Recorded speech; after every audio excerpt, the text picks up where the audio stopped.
As Kim introduced me, and thank you very much, my name is John Parmalee. I'm a lecturer in the Hotel Restaurant Tourism Management program. I've been here at SUNY Plattsburgh since '02, and prior to that, I grew up in the Etiquette area. I attended Cornell University, did my graduate work at Elmira College in that part of the world, and have been, as I say, in Plattsburgh since '02. And thankfully, Dr. Church has asked me a few times to do this presentation. And I was telling my students in class the other day, I went to a workshop on PowerPoint a couple weeks ago and learned a lot, and learned a lot about how inadequate my PowerPoints were. So I've been ambitiously working on updating and changing them to hopefully make them a little bit more explicit and interesting.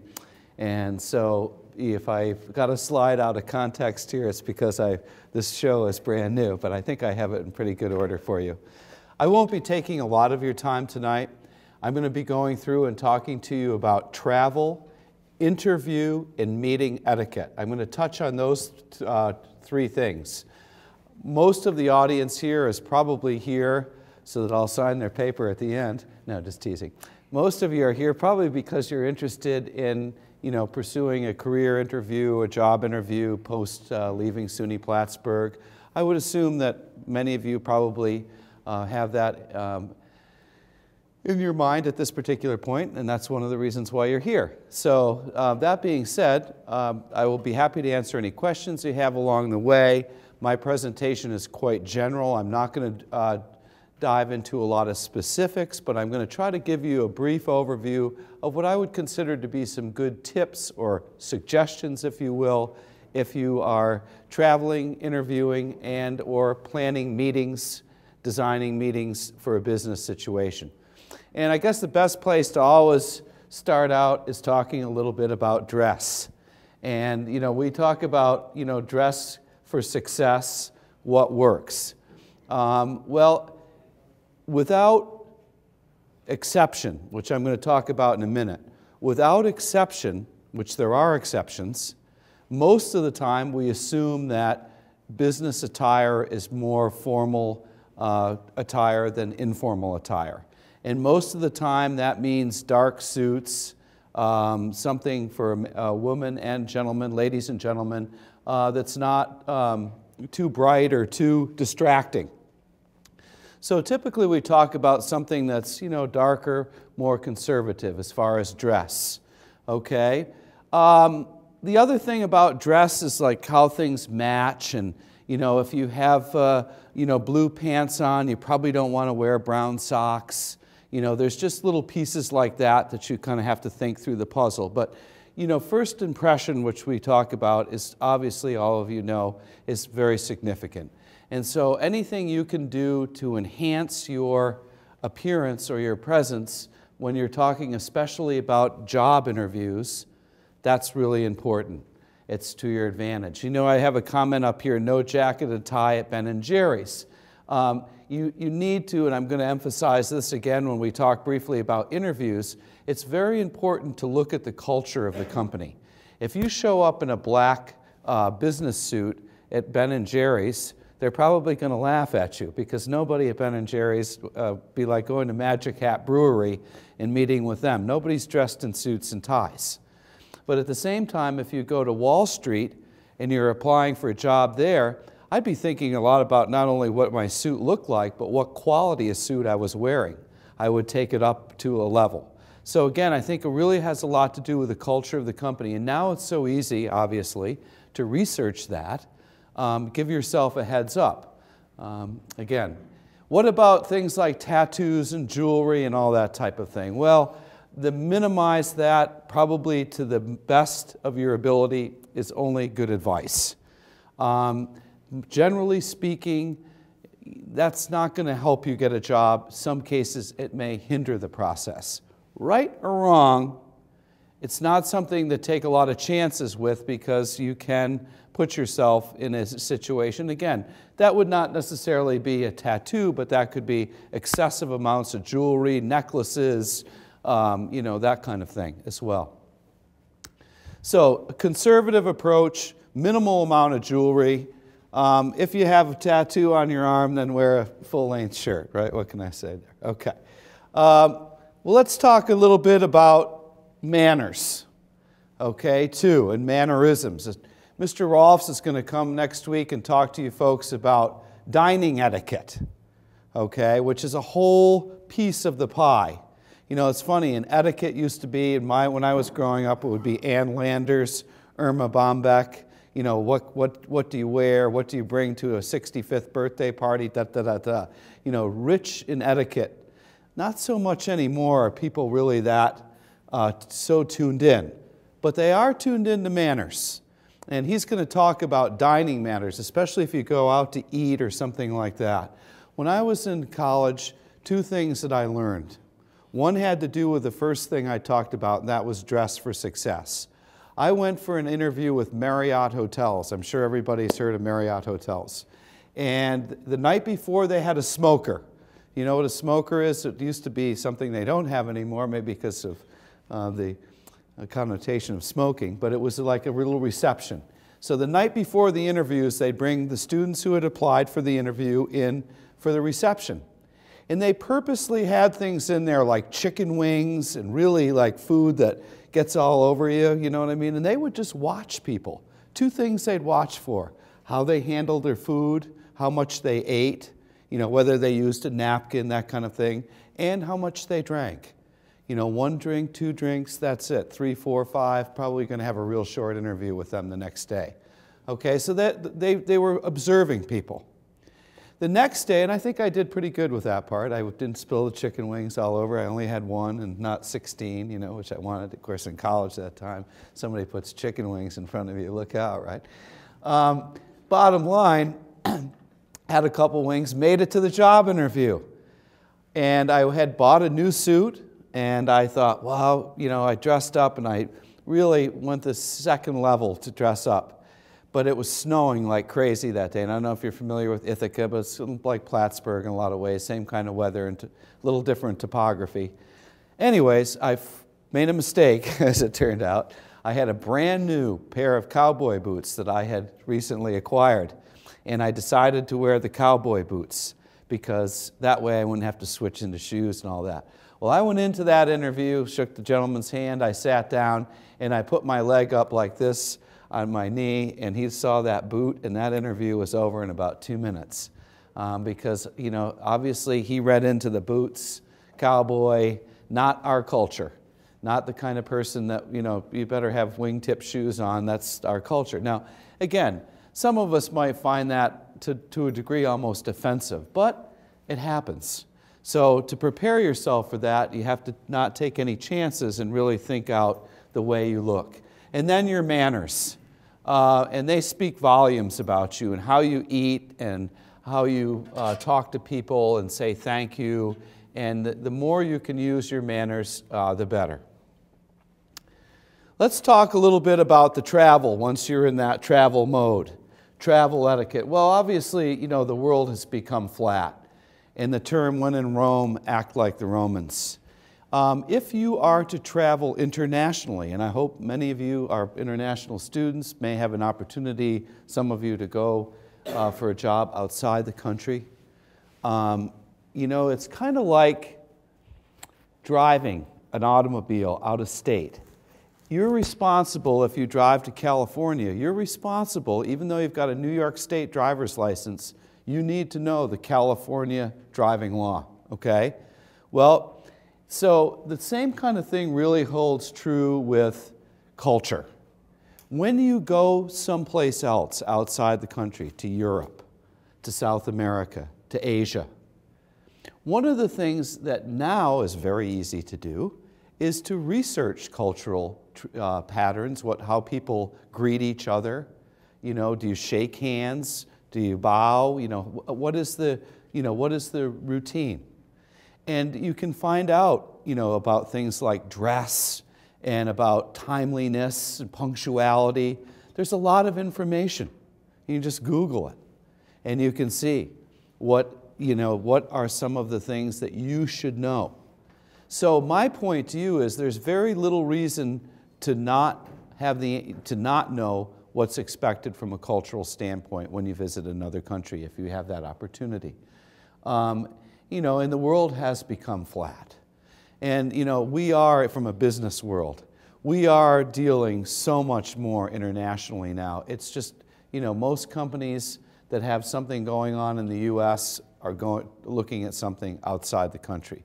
Chance of you as a successful graduate here in the business world having an opportunity to go outside of this country is pretty, I would say, pretty significant. So that's something to think about. And like I say, when in Rome, act like a Roman. It only will help you be accepted quicker, easier, and hopefully facilitate your progress.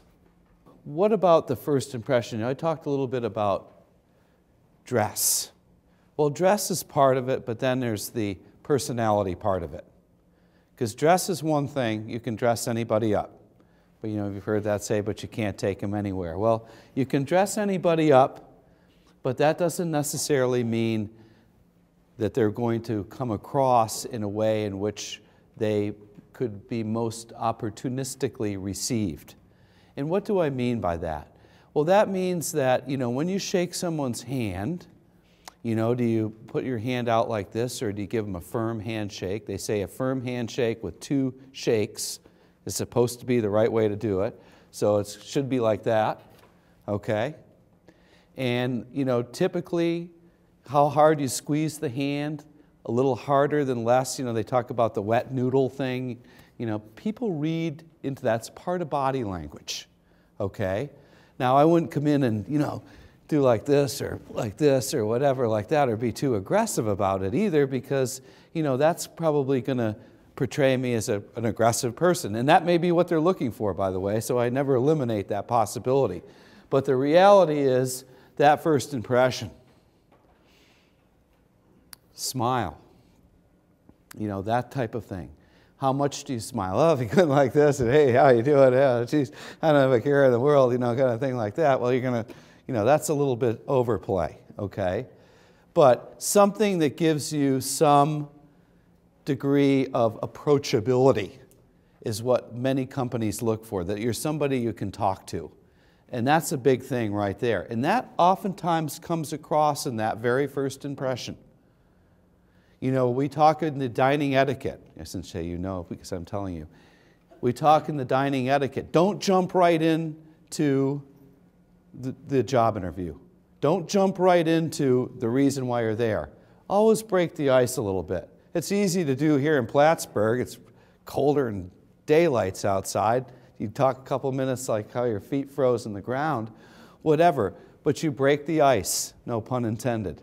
And that's very important in the process, to not jump right in. You know, break the ice a little bit, talk a little bit about the world as it turns. However, that being said, avoid things like politics, religion, and things like that that may be very opinionated conversations. I wouldn't jump into the election. Okay, that's usually not, politics are usually not something you want to talk about till after you've been hired. And then you can tell people what you think a little bit more. But at the front end, you kind of store that stuff up. So that first impression, very, very important. And again, it's more than just dress. It's the handshake, it's the eye contact. Those things are very important.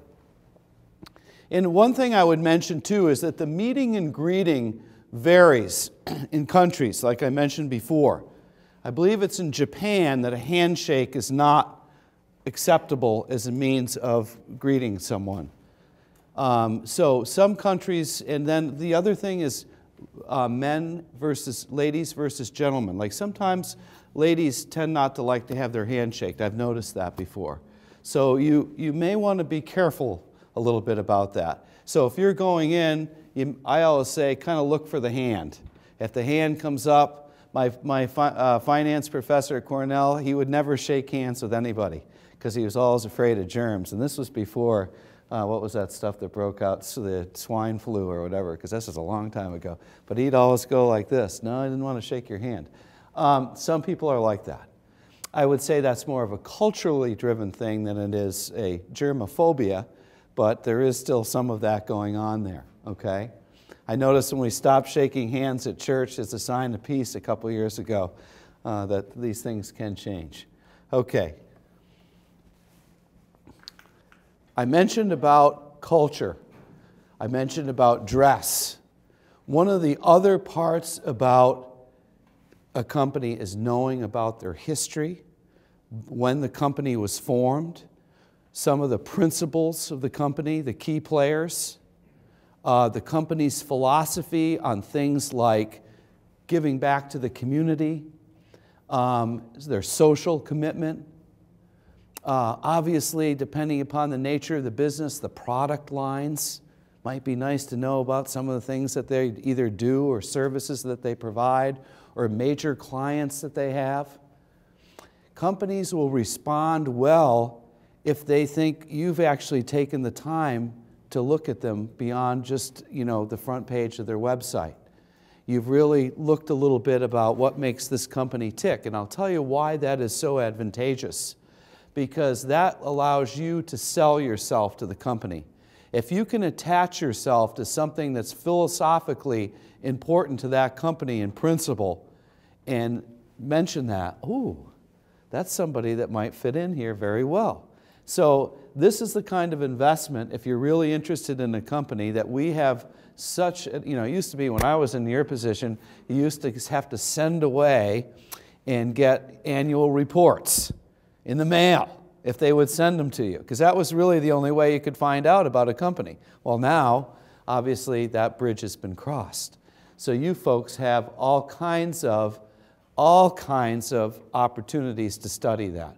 And again, culture is more than dress, much more than dress, okay? Some companies are very family-oriented or very family-committed, and they have daycare programs and all kinds of stuff like that. Bless them for that. Acknowledge that. Appreciate that. These are the kinds of things that will put you in a favorable position. It'll make you look good, if you will. Lack of a better term for that. Punctuality.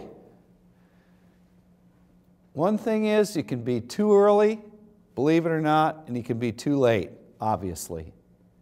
Do not show up for a 9 o'clock job interview at 8 o'clock. Because chances are they have other candidates that they're interviewing. You're showing up, and it's like, what's this person doing here? They're supposed to be here at 9, it's 8. So they don't think even though you might be trying to do the right thing, that's no good. Actually, I found that picture right there. That's about perfect. 5 minutes ahead. Perfect. Okay, that's just a courtesy thing. Secondly, anticipate questions. Okay, and that's something that you see right there. And this is something on the other side of the interview process, etiquette, maybe not a part of this, this is real preparation, is things that you're going to be ready to talk about. Common things. How many people have had a job interview recently? Anyone? Did they ask you anything about what you plan to do in 5 years from now? No? Okay, depends on the job. A lot of companies, entry-level management, they like to hear about you 5 years from now, what you think you might want to do. If you're applying for a job selling real estate and you tell them in 5 years you hope you're selling cars, well, guess what? They're probably not going to hire you, okay? So there's got to be, doesn't have to be, but a positive thing is to have a connection between what might be an entry-level position and somewhere you could go in that company. Like in my business, you would go in and say, I'd like to become a management trainee, rooms division, because I'd like to be a general manager someday. Okay, perfect. That's all you have to have. Some of your disciplines, maybe like marketing and things like that, may require to have a little bit more of a specific kind of plan, but nonetheless, that's it. Where do you see yourself? PR, ad design, whatever, okay? Most of the time, I know I've done a lot of job interviews. I rarely will ever miss this question. Strengths and weaknesses. Why? Well, it's a very predictable question. Some people criticize that it's too generic. I agree. But the one thing that reason why I like to answer that question is not so much to hear strengths, is to hear something that you could be better at. Okay, that's usually a good sign. Like I know that I could stand up here and say, one of my weaknesses is, always been organization. Now that's not a good thing to tell somebody who's hiring you for a job that has a lot of organizational requirement. I'm not suggesting that. But I'm suggesting that usually we can find something that we could improve on. But if we say, you know what, my organizational skills are in need of improvement, but I'm working on that. That's my focus right now. I'm becoming a better organized person. How am I doing that? Look at my BlackBerry. I've got everything, whatever. So that's the kind of thing that, that I'm suggesting here. Why this company? Good question. We just touched on that a little bit before. What does this company do that excites you? Okay? And that's something that hopefully you're going to be able to pinpoint. Okay? Enunciate and animate. If I stood up here and talked to you the whole time about the dining etiquette in one monotone voice, you would get even more bored than probably you already are now, right? Because you have to have some sort of animation in there, and that's important. Eye contact. Oh my gosh. Is that important? Many times it is. Unfortunately, because of progression in social media, today a lot of people are not as adjusted to having eye contact as they have been in the past because they have so many more distractions for their eyes. People tend to oftentimes send a text or something of that nature rather than call, come see you or whatever. They avoid face-to-face conversation more now because there's various reasons for that depending upon the individual. I'll call it convenience for right now. Either way, eye contact with people is something that doesn't just come to you. You have to work on that, and you have to feel comfortable about that. And if people start talking to you like this and they don't make eye contact to you, it immediately reduces the credibility of what they're saying to some degree, or how genuine what they're saying really is. Because most people read no eye contact as somebody that's either not sure of what they're saying, or what they're saying may not necessarily be exactly what's true, okay? So eye contact becomes essential. And I'm not saying that people can't look you in the eye and tell you a lie, because that happens, okay? But eye contact is really important. Body posture. How do you sit? If I'm sitting in a job interview like this, I interviewed a fellow that did that. He sat there, he was all hunched over in the chair, and he just didn't exude. It took away from his enthusiasm. He just didn't look like he was enthusiastic. And if in this particular job, enthusiasm was real important, okay? So I remember if your parents used to tell you, sit up straight, at the table, that kind of thing, posture. That's another thing that's kind of whittled away a little bit, but can work for you. It can work for you. Good posture can give a sense of presence and character and strength that will help sell you in some cases. Few last tips before we move on interview etiquette. Luke Callahan is interviewing me. So, Mr. Callahan, I understand your company is very progressive in internet marketing right now. Mr. Callahan this, Mr. Callahan that. It does not hurt to use people's name. It only helps. I forgot Kim's name all of a sudden before she introduced herself. That's not good. Express sincere interest. If you're interested in a company, the job interests you, and you think it may be a fit for you, don't keep it a secret. Don't keep it a secret. Most people like to see that enthusiasm. That only works for you. If you're enthusiastic about a job, obviously that means you want the job. From the company's perspective, ding, ding, ding, ding, ding, that's a good thing.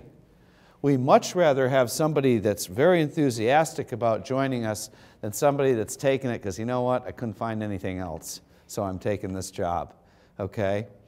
So that, that alone is very helpful. Confident not obnoxious. What do I mean by obnoxious? Well, maybe I could just say overconfident, okay? Some people have the idea that if they go in and just, exude this, man, I really, I am so prepared for this job. I know what it's going to take. I really do, even though I've never done it before. I do know what it's going to take. And they exude just way, way too much confidence. That's much better maybe than none at all, believe me. I mean, a person needs to have some confidence that I can do this job. I might need some direction, I may need some training and some development, but I can do this job. I can do it. I may have to learn, or I may have to work outside of work. I may have to get some extra training. Whatever it is, but I'm going to sell you on the fact that I'm confident, but I'm not, if you will, overconfident, and that I know everything. Because you know what? The know everything people, short fuses usually for how long they last, because people just don't work well, especially if there's collaborative work involved, group work and that kind of thing, which when you get out in business, there's a lot of that. It's funny, as college students, I always find when you assign a group project, it's like, oh, why are you doing this to us? But when you get out in the real world, group projects are a way of life, okay? So that's the way it goes. Say thank you. Thank you, thank you, thank you. Thank you. Thank you for the opportunity. Write them a note. Some people say, well, how about an email? Write them a note, maybe. Unless you're sending them an email, the thing about that is it's going to get there the same day, not 5 or 6 days later, which the mail sometimes takes. You can use your judgment on that. But I will always think it's an excellent idea to send a thank you for the interview, thank you note. Even if the job's not going to go anywhere for you, it's just a good strategy.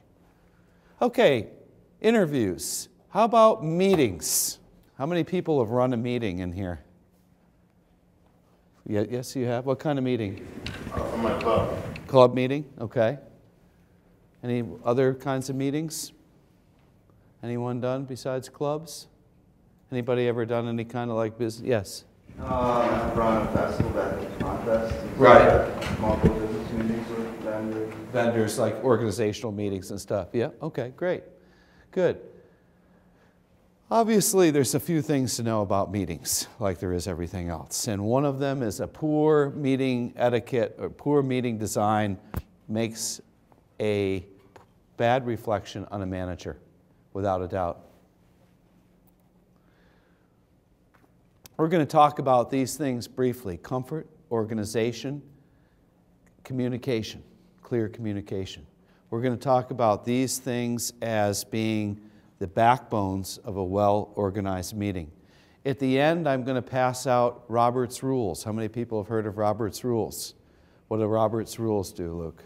Set of rules that sort of conform ways meetings are run. Yeah, so exactly. You won't have a million people talking at once. Exactly. Robert's Rule is basically a backbone organizational structure for a meeting. It's a very formalized concept, though. Generally, a business meeting is not run under Robert's Rules, but we'll talk about that. Here are some 7 deadly things to do, not the 7 deadly sins. Plan meetings in advance, okay? Very important. Not to say, hey, I want to have a meeting this afternoon about the marketing plan or about the festival organization. Wait a minute. I already got something going on this afternoon, that kind of thing, first of all. That's really important. So spontaneous meetings should only be for emergencies, when you have something urgent that comes on the plate and you don't have days to talk about. You got to get everybody together. I'm not talking about that. I'm talking about a general department meeting, okay, for your operation. One of the things that we don't, well, I'll be careful how I say this, but one of the things that I find that happens in this world of academia is the number 2 thing. You know about the meeting, but the agenda gets delivered at the meeting, okay? In a well-organized operation, if you were running a meeting, you would make sure that I have the agenda at least a day or 2 in advance. Why? So I can be prepared to talk about things. I went to a meeting a month ago where the agenda was passed out at the meeting. I was number 2 on the agenda. I didn't even know I was on the agenda, for one, and 2, I was totally unprepared to talk about what I was on the agenda for, because I had never even thought about it until I was item 2. So that's bad organization. You don't want that to happen. You want people to know ahead of time, and that is something that works well for you. That way, if they have questions, if they need to prepare something, meetings work a lot better if agendas go out ahead of time. And that's true like in a hotel. Department meetings, you have them every week. Give people the agenda for tomorrow's meeting a couple days ahead, okay, so that they can be prepared. Meeting room environments.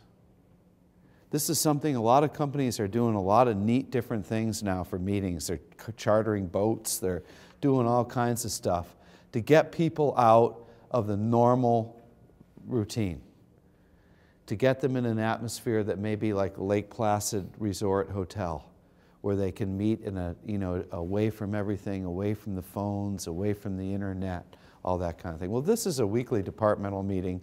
I doubt you're going to be going out on a boat. But you can make sure that you have it in a room that has enough chairs, has enough workspace, has the right temperature, has the right lighting, all those little things, okay?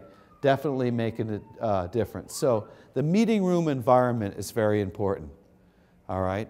Because if the room's too hot, what happens? People fall asleep. Room's too cold, they don't concentrate because they're cold and they're uncomfortable. It's little things like that can make a difference in your meeting. The next thing is extraordinarily important. Time frames. If you have 8 things to talk about or 10 things to talk about in a 60-minute meeting, that means you cannot spend 20 minutes talking about each one, because it will not be a 60-minute meeting. So you point a time. We're going to talk about the marketing strategy for 10 minutes. Once the 10 minutes is up, that's the end of the marketing strategy. We will come back to that at our next meeting, or we'll hold a meeting after this meeting to finish talking about it. But we move on. And so if you run a meeting, you've got to be the person that says, whoops, time's up, time to move on. Courteously, but you want to do that. Stick to the agenda. You've always got people that are going to raise their hand, or not even raise their hand sometimes, and try to take you off the course. So one of the things you have to do with that is bringing up something that's not on the agenda. And you've got to be a stickler about that. Say, you know what, that's an excellent point. We'll put that on the agenda for our next meeting. Don't let people start dumping things into your agenda at a meeting, because you won't finish your agenda and you'll get distracted from your mission. So that's something important. So a good meeting boss, if you will, looks out for that. Minutes. Write it down. Take minutes, because minutes serve as a background, a backbone for what was talked about at the meeting. I can't tell you how many times we'll go back to meeting minutes from last year's meeting. Who remembers that meeting? Nobody. But the minutes are there to help us remember what we need to remember from that meeting. Prep, statistics, reports. Okay, preparation, obviously you need to be prepared. If you're going to give a lot of numbers out, a lot of statistics, a lot of things like that, you get them out ahead of time. You get people financials, whatever they need. Don't give them out at the meeting. So they got to sit there for 15 minutes and look them over and try to do a comparative and horizontal analysis. That's, that takes time. So you dump numbers and important things like that in people's laps before the meeting, okay? Switch off cell phone. I was at a meeting just a week ago. I will be anonymous, tempted not to. This is going on in the meeting, with one of the people that is a part of the meeting. Unless that's deliberately related to what the meeting is about, it's unacceptable to me.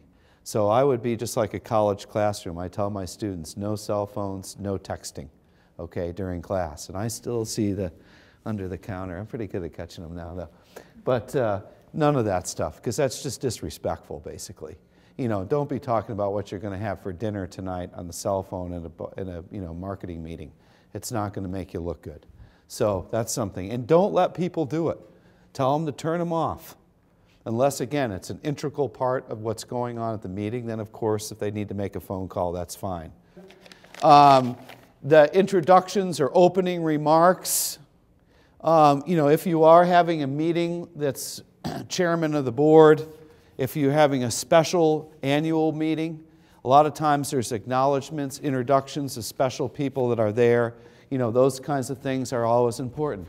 Another one that a lot of people don't think about, and this is just a very good strategy, and that is let the senior folks go first if they want to. Let the person that's been there for 25 years say something before the person that's been there for 6 months. Because chances are the 25-year person has more insight on things. So oftentimes when there's time for discussion, I personally always try not to be the first one. Try to let some other people inject something in there, especially if there's senior players, because it's beneficial. Never, ever interrupt people. That is rude unless you're running the meeting and you're saying, excuse me, time's up, I'm very sorry. Otherwise, if you're expressing a thought, never interrupt anyone. Unfortunately, I shouldn't feel that I need to say that, but I see it enough that I have to remind myself and others that we don't do that, okay?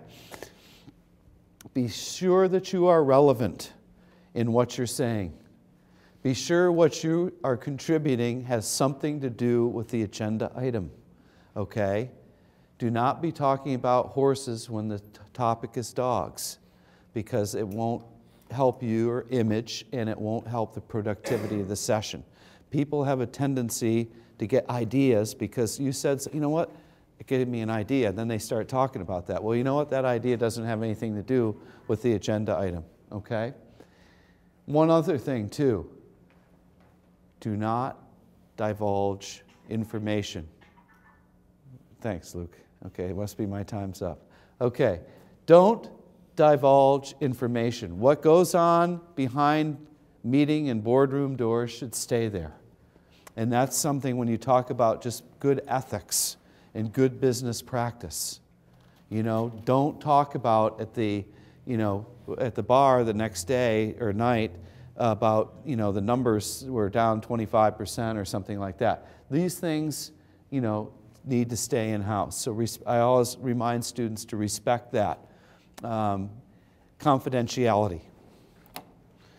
This is something they say in the world of making PowerPoints, never ever do this, but I did it anyways, because they made me do so much other work that I put this thing on there just to spite them. But there's a whole shopping list of things that you could also take into consideration. You know, I'm going to pass out the parliamentary procedures right now, the Roberts Rules. These are just some other things that you know, can be helpful.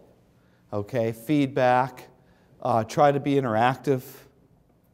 You know, try to get conversation and dialogue when appropriate, when helpful, when constructive. The one that I really do like too is number 5, arrive at a decision. You know, that's one thing that, like when you're running meetings, you have agenda items. Can we make a decision on this? Can we vote on this? Can we close this item? Okay? It's kind of like closing the deal is making a decision. A lot of times, for a variety of reasons, folks are reluctant to make decisions. Some decisions that are made in business meetings have tremendous financial impact. In some cases, they may be either extraordinarily successful or very unsuccessful decisions that are made, okay? But making those decisions needs to happen. So if you run meetings, you want to have your agenda, but you want to close your agenda items if you can. If something needs more deliberation, more investigation, more research, I'm not implying that you don't do that.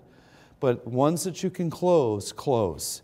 Because things will always be moving on and you'll have new things coming at you as you move forward.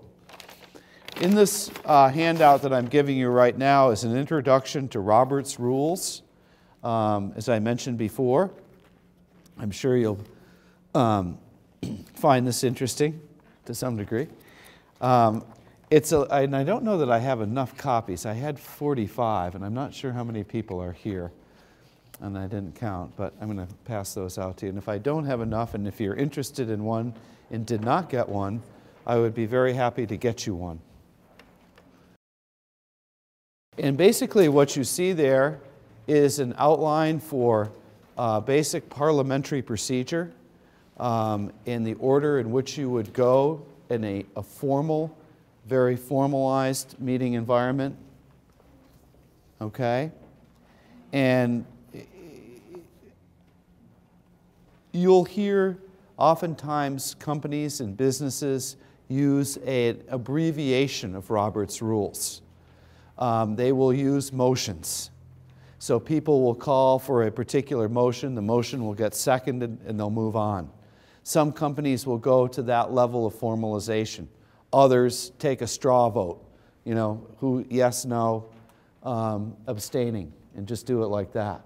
But if you were called upon to run a very formal, very official meeting that had to do with a chapter of an organization, for example, organizational chapters, you would probably be best off adapting these rules. What's good about Robert's Rules, by the way? What are some good things that it promotes besides organization? Like you said, like decision making, and when you want to vote on something, and Right. you set it in stone, it's really good and it's really easy. Yes, and it allows, go ahead. Go ahead. I was going to add something else. Sure, please. Consistency? Consistency. It allows for feedback. It allows for discussion. You know, one of the things that's very important is to let people have discussion about items. Otherwise, what's the point? And so that's very good. The other thing about Robert's Rules is it calls for formality to do just what we were talking about. That's closing on a decision, making a decision. Okay? So there are ways that you can formalize it, deformalize it, but it's definitely a very good backbone for running a formalized organizational meeting, for sure. All right? And I think I got Robert's Rules there. And did I have anything else? I don't think I did. Thank you. Okay. And I didn't get to click to add the title. Okay. Any questions? Comments, points of interest? Hopefully you got a few ideas here. Again, if I could just close in reiteration. You know, we talked a little bit about the whole concept of the business travel. There's not much involved with that except thinking about where you're going and cultural adaptation. Also, dress, first impressions. Then we talked specifically about some tips for interview success, questions to be prepared to answer, questions to ask. And then we went through and talked about some of the good salient points of running a well-organized meeting. So with those things being said, I thank you very much for your attention. I hope that you have a great evening. If you have any questions or further information I can provide you, please do not hesitate to contact me. Thank you very much.